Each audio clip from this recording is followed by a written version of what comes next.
ఓ బిడ్డ ఫోన్ చేసి ఏడుస్తూ ఉంది.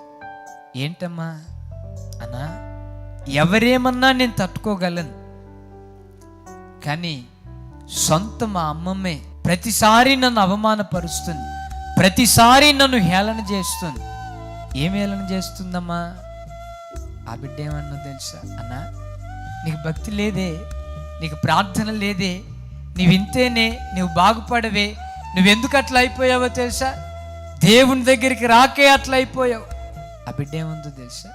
మా అమ్మమ్మ చర్చికి వెళ్తుంది అన్న, ప్రతి వారం చర్చికి వెళ్తుంది, ఇంట్లో గంటల తరబడి ప్రార్థన చేస్తుంది.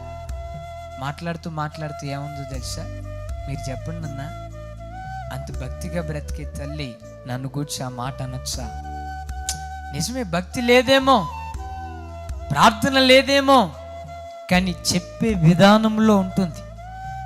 అవునా కాదా? ఇక నువ్వు అంతేనే, నీకు ప్రార్థన అంటే రాదు, దేవుడు అంటే భయం లేదు, ఈ నీ జీవితం అంతే అంటే ఇక జీవిత కాలం అంతా అట్లానే ఉంటారు.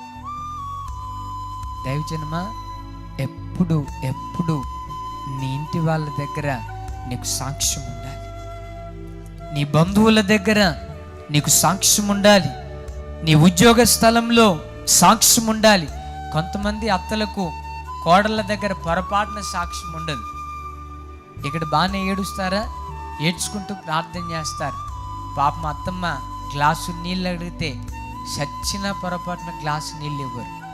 ఒక్కసారి సాక్ష్యం పోగొట్టుకుంటే ఆ మచ్చగానే మిగిలిపోతుంది. యేసు నామం పేరిట ప్రతి వాడు సాక్ష్యాన్ని కాపాడుకునే కృప దేవుడు మనందరికీ దయచేయునుగాక.